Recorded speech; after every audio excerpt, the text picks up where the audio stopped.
Good evening. Tonight, worrying new research by the University of Sheffield has revealed children are being exposed to dangerous levels of pollution on the school run.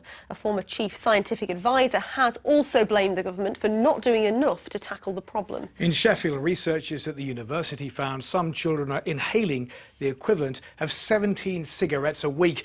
They've calculated this by comparing the number of deaths caused by smoking and by air pollution. The study revealed that the fine particles of air pollution known as PM2.5 were in some cases 5 times higher than the World Health Organization legal limits. And Sheffield Council say air pollution is responsible for more than 500 deaths a year in the city. Luxmi Gopal has this special report. Ready to go? Another day, another school run. And it's children, their lungs still developing, who are particularly at risk from air pollution and diseases linked to it. Now, academics in Sheffield have analysed pollution levels on the school run by giving 45 families a monitoring device. Green means it's good, yellow means it's quite pollutional, red means it's bad, and purple means it's very bad.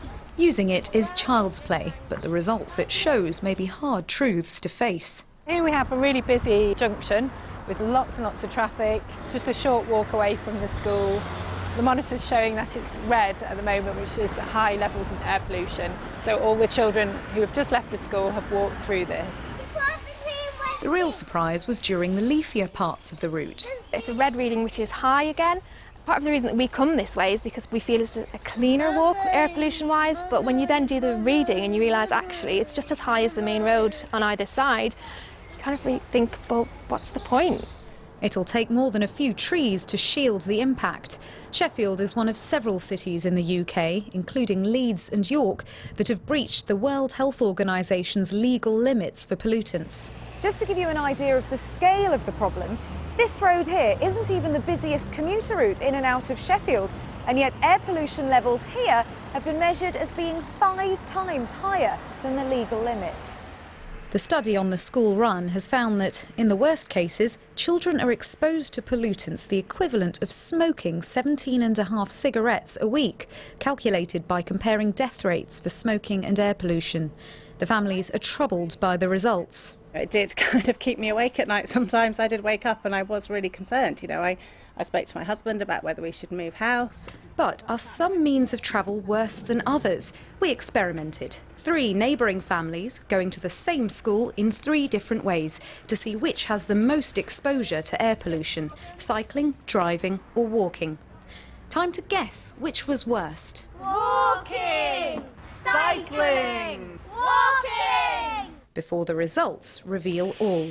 So in this experiment we find that the air pollution concentration inside the cars are the worst, followed by walking and then cycling. We are measuring particulate matter air pollution, and the scientific evidence suggests that it's related to various health issues like respiratory problems and asthma and even lung cancer.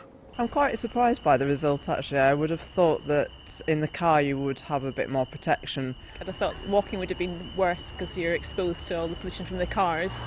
It's easy to think that being in a car protects you from all the air pollution outside, but actually recent research has shown it's often worse. Cars have a grille at the front, air comes in, trapping exhaust from cars in front of it into this toxic box that is the car. The government has let down children in the country, and it's let them down very badly. What we need is to speed up this transition to electric vehicles. Sheffield City Council says it's tackling air pollution with measures including investing in greener transport, discouraging drivers from idling outside schools with their engines running, and plans to charge the most polluting vehicles for entering a clean air zone in the city to be introduced in 2021. But for these parents and their children's young lungs, cleaner air can't come soon enough. Luxmi Gopal, BBC Look North, Sheffield. So, are children being let down by the government failure to tackle air pollution? It's something I put to Rebecca Powell, Environment Minister. I wouldn't want any people to go into areas where there was a concern about harm to their health, and that's why we're taking this so seriously, and we've committed large sums of money but also a lot of scientific research and data to our clean air strategy, to our road to zero strategy, and also to our strategy working with local authorities to bring in these clean air zones. I don't know about in London, it may be different. Certainly in the north, there's simply not the infrastructure there. We don't have the charging points. And if you're talking about electric cars, which people need, they're far too expensive. You're talking about £40,000. Well, who's got that kind of money? Well, a great deal of effort is going into encouraging people into ultra-low vehicles, and that's actually working well. We've set ourselves a target of phasing out conventional diesel and petrol engines by 2040. You talk about 2040, but these young children, they're breathing these noxious fumes in now.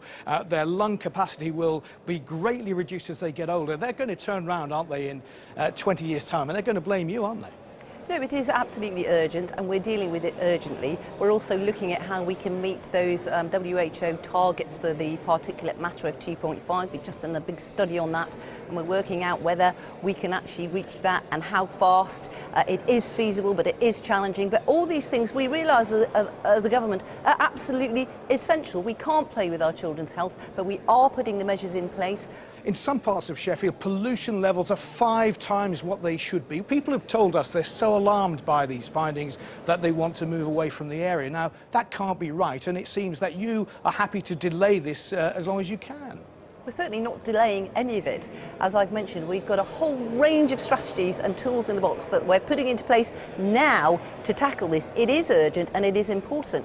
I will just say that for a local authority, we've already spent... But this is not what people in Yorkshire are telling us, Minister. This is not what they're saying. I mean, for instance, in California, there are laws about building schools in urban areas, distance away from the roads. Should you not be doing similar initiatives? We've already invested 61 million with local authorities to bring forward their clean air zones, and it takes about 3 years to actually perfect one of these charging zones. So it's not a simple method, but we are bringing them in as quickly as we possibly can, because we do realise this is a very, very important issue to tackle, and we cannot play with our children's health. Next tonight,